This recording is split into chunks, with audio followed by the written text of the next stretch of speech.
हाँ जी बच्चों, good morning सभी को सुप्रभात बच्चों। आज की क्लास हमारी चल रही थी बच्चों डाटा विश्लेषण की। डाटा विश्लेषण के मैंने आप लोगों को कुछ अच्छे से प्रश्नों के बारे में बताया था। आइए उन्हीं प्रश्नों के विषय में और जानते हैं कि डाटा विश्लेषण में और कैसे कैसे प्रश्न हमारे एग्जाम में आते हैं, हमारी परीक्षा में आते हैं। हम उन्हें कैसे हल करेंगे, कितनी जल्दी हल करेंगे, कितनी सरलता से हल करेंगे। तो आइए बच्चों हम देखते हैं कि डाटा विश्लेषण के कुछ और निर्देशों के साथ सूचना संबंधी प्रश्नों को हल करना।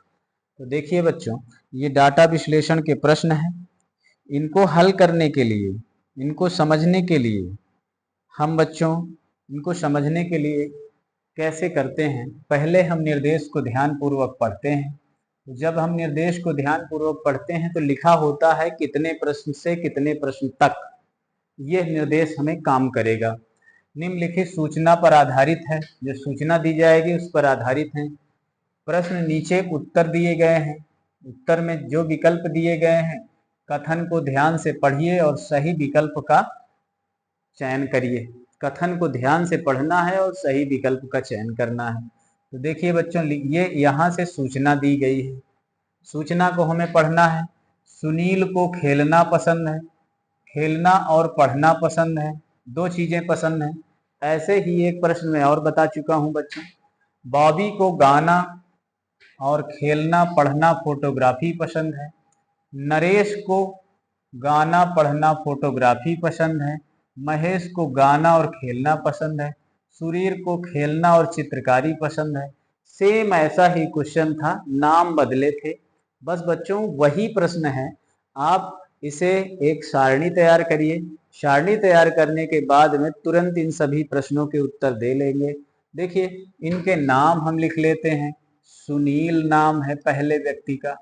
सुनील को क्या क्या पसंद है इसके आगे लिख लेंगे। सुनील के बाद बच्चों बॉबी है। बॉबी के बाद नरेश है। बॉबी है। बॉबी के बाद कौन है? नरेश है। ये देखिए, नरेश के बाद में महेश है। महेश के बाद सुधीर है। महेश के बाद सुधीर है। इनको क्या क्या पसंद है यह लिखा हुआ है। अब इनको जो पसंद है इनके सामने लिख लेते हैं।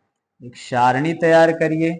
सारणी में क्या क्या इनको पसंद है इनके सामने लिख लेंगे तो पता चल जाएगा कि इनको क्या क्या पसंद है और क्या क्या नहीं पसंद है। इनको क्या क्या आना चाहिए, है ना, क्या क्या पसंद होना चाहिए। तो ये चीजें जो है आ जाएंगी। चलिए बच्चों देखते हैं। पहले व्यक्ति सुनील को खेलना और पढ़ना पसंद है, तो ये कॉलम बना लीजिए खेलना का। इस कॉलम को बना लीजिए पढ़ना का। पढ़ने का कॉलम हो जाएगा। तो सुनील को खेलना और पढ़ना पसंद है, टिक लगा दीजिए। बॉबी को गाना खेलना पढ़ना पसंद है। बॉबी को खेलना पढ़ना पसंद है, लेकिन एक कॉलम और बनाइए, इनको गाना भी गाना पसंद है ना। देखिए लिखा गाना, खेलना, पढ़ना और फोटोग्राफी पसंद है। एक फोटोग्राफी का भी कॉलम बनाइए, इनको फोटोग्राफी भी पसंद है। आगे देखिए, नरेश को गाना पढ़ना फोटोग्राफी पसंद है। नरेश को जो है गाना, पढ़ना और फोटोग्राफी पसंद है, ये तीन चीजें पसंद है। महेश को गाना खेलना पसंद है।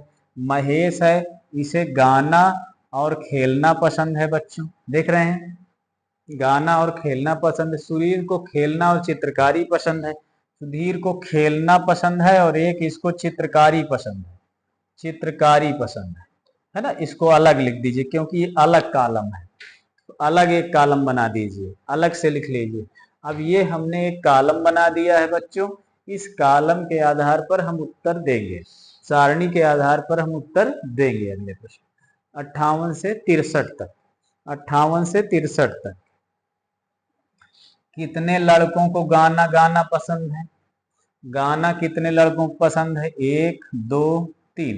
अब हम इस कॉलम में जाएंगे, गाना वाले कॉलम में काउंट कर लेंगे। 3 बच्चों को गाना पसंद है, तो यहाँ हमारा उत्तर हो जाएगा 3। कितने लड़कों को चित्रकारी नहीं पसंद है?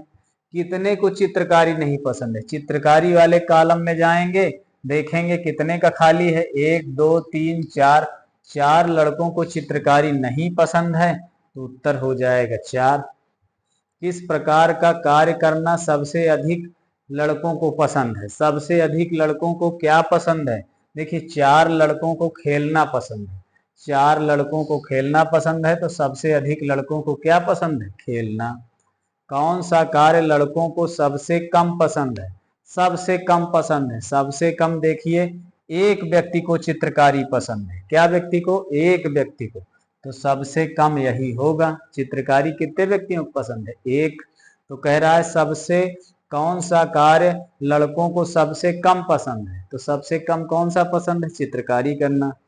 कितने लड़कों को पढ़ना नहीं पसंद है? तो इसमें देख लेते हैं पढ़ने वाले कॉलम में 2 लड़के खाली हैं, 1 2 3, 2 लड़कों को नहीं पसंद है पढ़ना, तो 2 को पढ़ना नहीं पसंद है, ये भी सही है हमारा उत्तर। कितने लड़कों को गाना गाना और फोटोग्राफी पसंद है? तो कितने लड़कों को गाना गाना और फोटोग्राफी पसंद है? तो कितने लड़कों को गाना और फोटोग्राफी पसंद है? तो गाना और फोटोग्राफी कितने को पसंद है? देखिए 2 लोगों को। ये गाना और फोटोग्राफी कॉलम ये 2 हैं, तो 2 लोगों को। तो यहाँ हम जो है इसका उत्तर क्या लिख देते हैं बच्चों? 2। देखिए कितनी जल्दी प्रश्न के 5 प्रश्नों के जवाब हमको कितनी जल्दी मिल गए। हमें एक सारणी तैयार करना है, सारणी के हिसाब से उत्तर देना है। आइए बच्चों अगला सवाल देखते हैं। अगले भी बड़े इंटरेस्टिंग सवाल हैं, बहुत सरल सवाल हैं, है ना। इन सवालों का उत्तर जो है हम बड़े सरल ढंग से देते हैं। इनको पहचानना समझना बहुत जरूरी है। ऐसे सवाल बहुत आते हैं एग्जामों में, ऐसे ही सवाल आते हैं। चाहे एक निर्देश दे दिया, 5 सवाल के 5 जवाब देने हैं, 5 नंबर का हो गया हमारा। आइए इस सूचना को पढ़ते हैं। इस सूचना के अनुसार कुछ प्रश्न हैं, करने हैं। ये 5 प्रश्नों को हल करने हैं इस सूचना के अनुसार, तो सूचना को ध्यान से पढ़ते हैं। एक पिता के 5 पुत्र हैं। ये देखिए 5 पुत्र हैं, जिसमें यन ओ से बड़ा है। यन जो है किससे बड़ा है बच्चों? ओ से बड़ा है। ओ से बड़ा यन है, कहीं लिख दीजिए। यह मतलब ओ से बड़ा यन है, तो यन को कहीं लिख दीजिए, मतलब ऊपर लिखिए, बड़ा लगेगा, बड़ा हो ताकि हमें याद रहे बड़ा है। लेकिन यम से छोटा है। यन ओ से बड़ा है लेकिन यम से छोटा है, तो यम जो है अभी सबसे ऊपर है, यम से बड़ा कोई नहीं अभी। यम यल और यन से बड़ा है। यम जो है यल और यन से बड़ा है, तो यल भी है, यल और यन से कौन बड़ा है? यम बड़ा है। ये कह रहा है यल और यन से बड़ा, लेकिन यम यल और यन से बड़ा है लेकिन पी से छोटा है। अब देखिए पी से छोटा है तो पी इसके ऊपर जाएगा, किसके? यम के, है ना बच्चों, यम के ऊपर जाएगा पी। अब पी सबसे ऊपर हो गया पी, देखिए पी से छोटा है।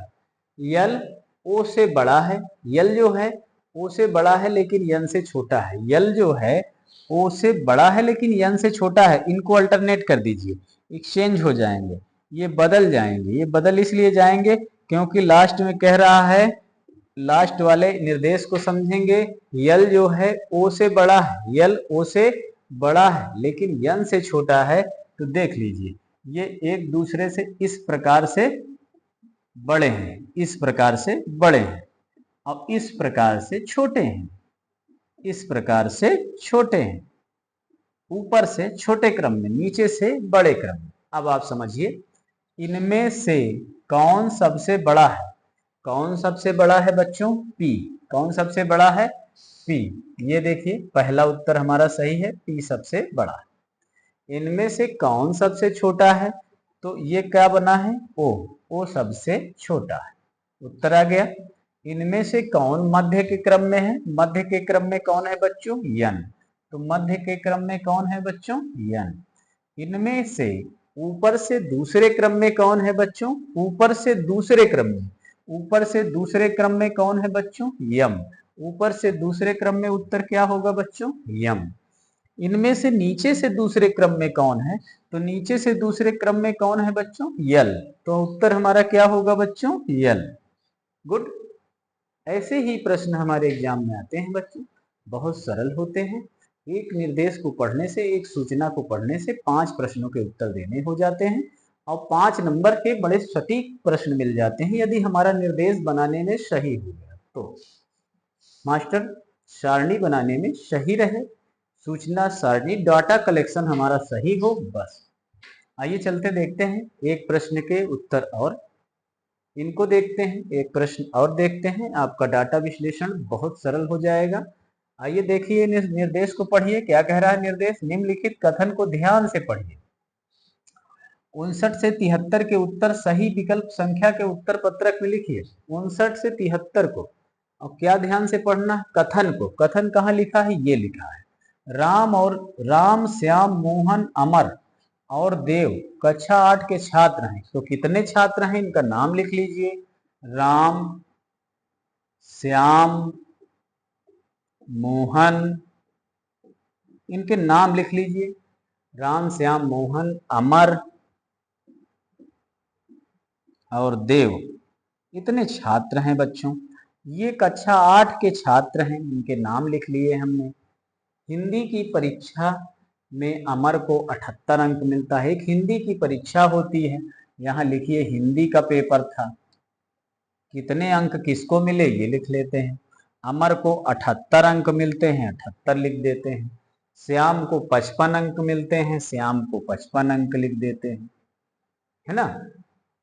राम को श्याम से 12 अंक अधिक मिले, राम को जो है श्याम से 12 अंक अधिक मिले तो राम को 12 अंक जोड़ के लिख देते हैं, ये मिल जाएंगे 67 अंक।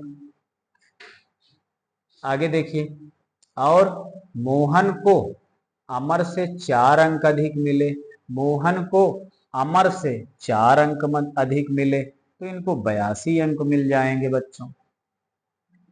देव को राम से 7 अंक अधिक मिले, राम से 7 अंक अधिक मिले किसको? देव को। राम के अंक 67 हैं, 7 और जोड़ देंगे, 7 7 14 हो जाएगा, 74 अंक हो जाएगा, तो देव को 74 अंक मिले, है ना बच्चों। अब इस प्रकार से आगे देख लेते हैं। अंक अधिक मिले, देव को राम से 7 अंक अधिक मिले, देव को राम से 7 अंक अधिक मिले, तो सबसे कम अंक किसे मिले हैं? आइए इसमें देखिए, सबसे कम अंक किसे मिले हैं बच्चों? नहीं, श्याम को। सबसे कम अंक किसको मिले हैं बच्चों? श्याम को। सबसे कम अंक किसको हैं बच्चों? श्याम को। ठीक है, आगे देखिए, सबसे अधिक अंक किसे मिले हैं बच्चों? सबसे अधिक अंक पाने वाला व्यक्ति कौन है बच्चों? यह लाल से है, 82। 82 से बड़ा तो कोई है नहीं। सबसे अधिक अंक किसको मिले हैं बच्चों? मोहन को। देखिए, हमें तैयार कर लेना है किसको कितने अंक मिले, वही उत्तर देते चले। राम और देव के अंकों में कितना अंतर है? तो राम और देव के अंकों में तो देखिए 67 और 74 है ना। तो 74 को 67 से माइनस कर दो, या यहाँ बताया था, यहाँ बताया था।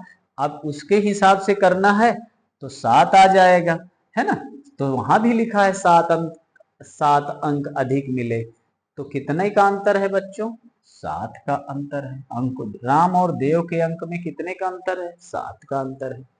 कितने छात्रों को अमर से अधिक अंक मिले? अमर के अंक कहाँ हैं? 78 हैं ये। अब कितने छात्रों को 78 से अधिक अंक मिले हैं? एक छात्र को, मोहन को। सिर्फ एक ऐसा छात्र है अमर से अधिक अंक पाया है, 82 वाला मोहन। तो एक उत्तर हमारा सही होगा। कितने छात्रों को देव से कम अंक मिले हैं? तो देव के अंक कितने हैं बच्चों? 74। 74 से कितने छात्र कम हैं अंक में? 1 और 2, 2 कम है ना। तो यहाँ उत्तर हमारा क्या हो जाएगा बच्चों? 2। देखिए, अगर हम यह सूची नहीं बनाए होते तो थोड़ा देर लगती, उसी में ढूंढते रहते। तो ढूंढने से अच्छा है हम एक सूची अलग से बना लें, तैयार कर लें। हमारा डाटा निर्देश के अनुसार हमारा डाटा कलेक्शन सही होगा तो हम उत्तर सही दे पाएंगे। ठीक है बच्चों, तब तक मैं डाटा कलेक्शन की अलग से वीडियो और ढंग से डाटा कलेक्शन से संबंधित रखने वाली पहेली और सीटिंग प्लान जैसी व्यवस्था के लिए अलग अलग चैप्टर लेकर जरूर आऊंगा। तब तक आप इस वीडियो को देखते रहिए, अभ्यास करते रहिए। धन्यवाद बच्चों।